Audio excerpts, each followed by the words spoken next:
আমি আরামে ঘুমাচ্ছিলাম, তখন আমার আম্মু ডাক দিল। বাবা মুনতাহির, ওঠ বাবা। হুম, আম্মু উঠতেছি, দাঁড়াও তো। আরে বাবা, আজকে না তোর প্রথম কলেজ? হুম, আমার মনেই ছিল না আম্মু। আচ্ছা তুই এখন উঠ। হুম আম্মু। তারপর আম্মু চলে গেল, আর আমিও ঘুম থেকে উঠলাম। এখন ফ্রেশ হতে হবে আর কি। তো আমার পরিচয়টা একটু দিয়ে দেই। আমি মুস্তাহির আহমেদ উকিম। বাবা মায়ের একমাত্র ছেলে, আর একটা বোন আছে, শ্বশুরবাড়ি চলে গেছে। বাস্তবে এখন আমার বোন, আমাদের বাসায় বিয়ে হয়নি, আর আমি এবার ইন্টার প্রথম বর্ষে। বাস্তবে আমি এখনো অনেক পিচ্ছি। যাই হোক, গল্পে যাওয়া যাক। তো আমি ফ্রেশ হয়ে আসলাম খাবার টেবিলে। আমি আব্বু একসাথে খেতে বসলাম। আমরা সব সময় একই সাথে খাওয়া করি। তা বাবা, তোর তো আজকে কলেজ প্রথম দিন, তাই না? হুম আম্মু। শোন বাবা, আমরা বাবা গরিব মানুষ, এবেলা খাই তো ওবেলা চিন্তা হয়। জি আম্মু। কারোর সাথে ঝগড়া করবি না, উঁচু গলায় কথা বলবি না। আম্মু, তুমি কি আমাকে কখনো এমন কাজ করতে দেখছিলা? না, তাও বলতেছি। তা বাবা, তুই এখন কেমনে যাবি? কেমনে আবার? আমার সাইকেলটা কি জন্য আছে?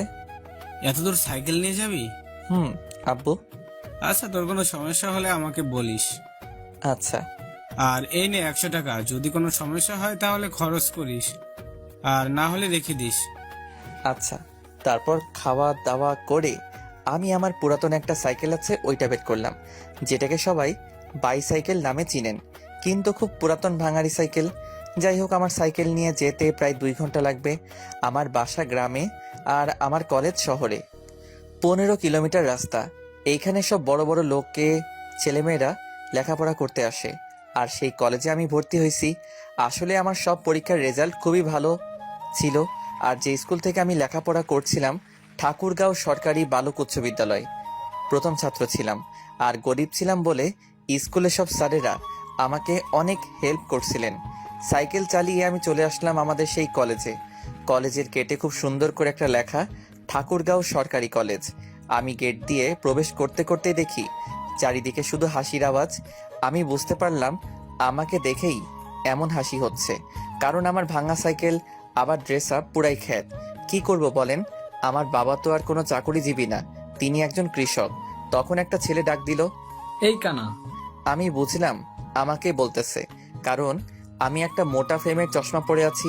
তাই আমি পেছনে তাকাইলাম, দেখলাম ছেলেটা একটা কারের ওপর বসে আছে। ওর সাথে আরো কয়েকজন ছেলে, সবাই ছেঁড়া প্যান্ট পরে আছে। এটাই আমাদের সমাজের ধনীদের পোশাক আশাক। আমি গেলাম ওদের কাছে। আসসালামু আলাইকুম ভাইয়া। ওয়ালাইকুম আসসালাম। তা বাবু, তুমি কি আজকে নতুন? হুম ভাইয়া, আমি আজকে নতুন। আমি কে জানিস? না ভাইয়া। আমি বাপ্পি, এই কলেজের সভাপতির ছেলে। ও। শোন, তুই তো এই কলেজের নিয়ম জানিস না, তাই না? জি ভাইয়া।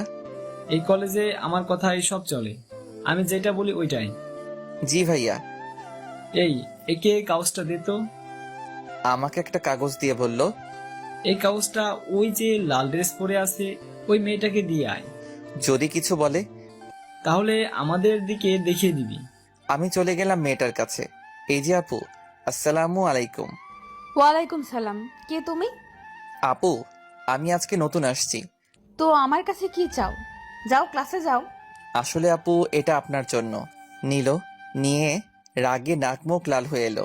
দেখতে কিন্তু একদম পরীর থেকে কম নাই মেয়ে। যেই দেখবে সেই বিনা টাকায় ক্রাশটা খাবে। আর আমিও তো মানুষ, আমিও হালকাভাবে খাইছি।